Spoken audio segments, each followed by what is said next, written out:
I've decided that in order to sell more merch, I should do a face reveal wearing some of it. So are you ready? Here we go. Boom. New Minimalist and Cold War merch available now, and get the new limited edition Churchill character pin before it sells out, with more characters coming in the future. Link in the description down below. The year is 1917.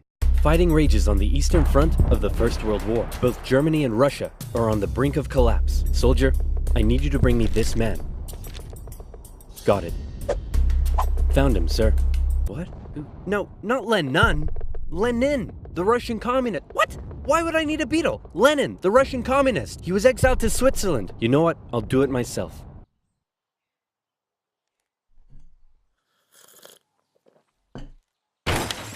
Who wants to start a revolution?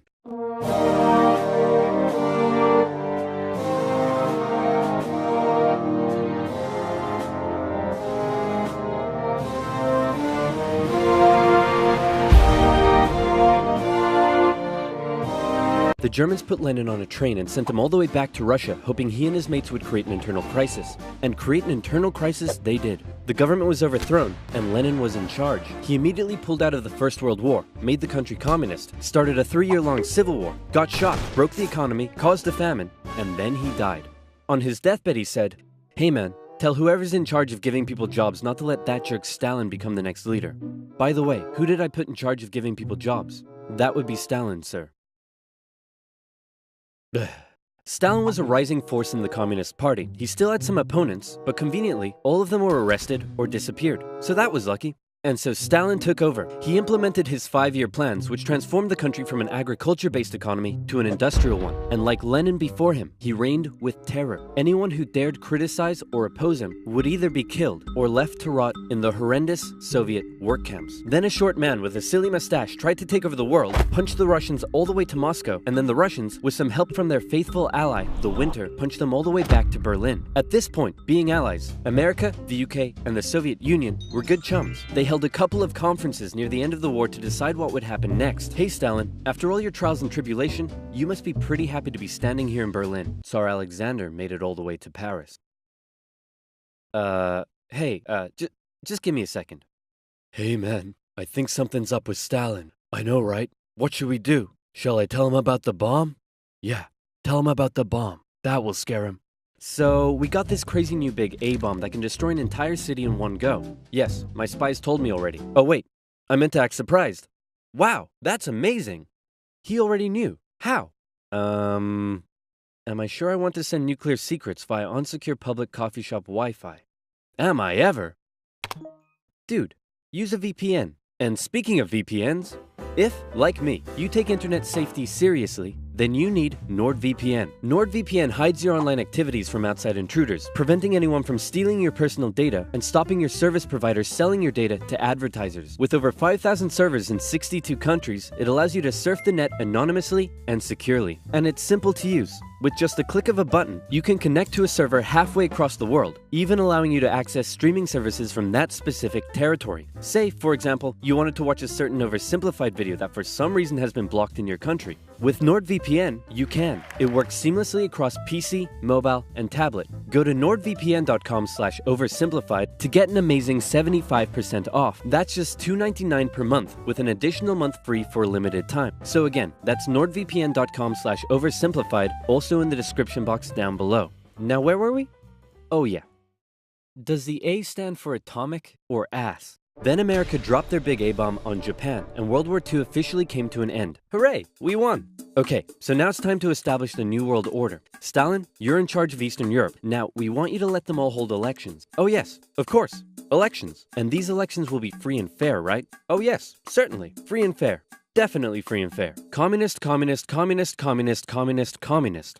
If that's not free and fair, I don't know what is. Throughout Eastern Europe, Soviet puppet governments were established as a buffer zone between the USSR and the West, with Churchill proclaiming an Iron Curtain had descended across the continent. The relationship between the old allies was deteriorating fast. Over the next few years, the British intervened in the Greek Civil War to prevent a communist takeover. In Turkey, the Russians began demanding more control of Turkey's sea access routes, which prompted the US to send their largest battleship to Turkey for a friendly visit. After World War II, Iran was now occupied by both the Soviets and the British, with an agreement to both pull out once the war was over. The British pulled out. Stalin was like, you know what?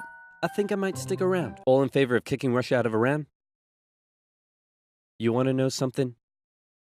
You guys suck. Pressure from the UN forced the Soviets to leave, and with the establishment of NATO, the Soviets had no doubt that the West was out to encircle and destroy them. And America announced the Truman Doctrine, in which they basically said, those guys are not cool, cannot be trusted, and we will do everything we can to prevent the spread of communism around the world. Many view this moment as the official declaration of the Cold War. Back in Europe, everyone was living in a post-apocalyptic void brought on by the Second World War. Cities reduced to rubble, not enough food. It was terrible. This is great. The more they suffered, the more likely it is they'll turn to communism. Dude, you're really messed up. What's wrong with you? My father used to punish me severely. America realized what was going on and quickly made a move. Under the Marshall Plan, they sent $12 billion to Western Europe for its economic recovery. The countries of Stalin's Eastern Bloc looked on with envy. Hey Czechoslovakia, you want to come get some economic aid? Yeah, but I have to check with my mom first. Sorry, America. I can't come. This was a full-on economic battle raging between capitalism and communism in Europe. If the Western nations developed faster and better than the East, that would be a defeat for Stalin. So he set up his own rival economic recovery plan, which he called Comecon, and he also set up Cominform, which gave him more political control over the Eastern Bloc. But nowhere did this economic battle rage harder than in the city of Berlin. Caught over 100 miles behind Soviet lines, the city had been divided up between the Allies, and the western segments were still under Western control. East Berliners could travel freely to West Berlin, see the economic prosperity and think, maybe this communism thing ain't so great after all. I'm gonna have fun tonight. You're home late. Oh, Stalin. I was just out with my friends. Friends? You stink of capitalism! You're out engaging in imperialist debauchery again! I swear, Ivan, I can't keep doing this. Stalin wanted the West out, so he said, hey, guess what? I'm blockading all of your supply routes to West Berlin. What are you gonna do about it? I suppose we'll just fly the supplies in.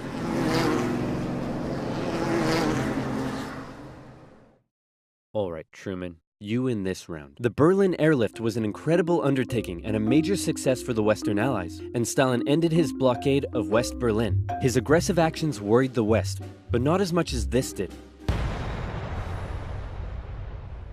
The Soviet Union had developed their very own atomic bomb. The USA no longer had a nuclear monopoly. The world now knew that if a major war broke out between the two superpowers, it would be more destructive than anyone could imagine. So it was comforting when Stalin came out and said that war between the Soviet Union and the West was unlikely. Oh, wait, inevitable. He said it was inevitable. Hey, you know who I haven't checked in on in a while? My good friend China. Whoa, what happened to you? What happened to them was a full-blown civil war that had been going on since 1927. The People's Liberation Army, under the leadership of Mao Zedong, successfully defeated the Republic of China, who fled to Taiwan. The now communist China and the Soviet Union signed a mutual defense treaty. This was terrible news for the West. But wait. There's more. After the Second World War, Korea was divided along the 38th parallel. In the north, the Soviets set up a communist regime. In the south, America set up an anti-communist regime. Both were led by very sweet-looking old men, but don't let that deceive you. They were both ruthless dictators, and both dreamed of reuniting Korea under their own regime. Now that he had the bomb, Stalin was feeling a little more cocky, and he finally gave Kim permission to attack. The North launched a surprise invasion of the South on June 25, 1950. With Soviet aid, the North Koreans steamrolled through, taking Seoul in just 3 days and replacing one ruthless dictator with another. The UN were freaking out and quickly created an emergency force made up of troops from 16 countries to defend the South. The West still held Busan and made landings at Incheon near Seoul. They pushed the North Koreans out of Seoul, replacing the ruthless dictator that had replaced the first ruthless dictator with the same ruthless dictator that had previously been replaced by the new ruthless dictator.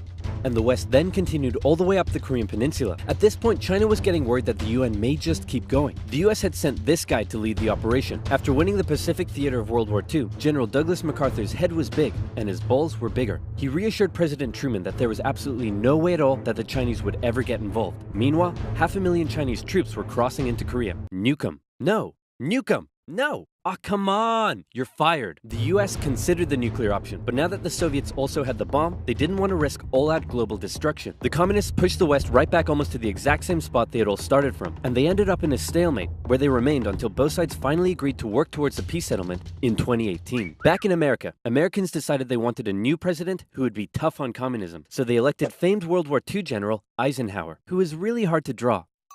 It's 1953. Hey Stalin, how you doing? Oh, he's dead. He had a cerebral hemorrhage and his reign of terror kinda came back to bite him in the ass, because he had imprisoned all of his best doctors, and those that were left were too terrified to treat him. The new leader, Nikita Khrushchev, called a meeting and said, "Hey guys, you know how Stalin was imprisoning and murdering us all for doing basically nothing? Yeah, he was kind of a jerk.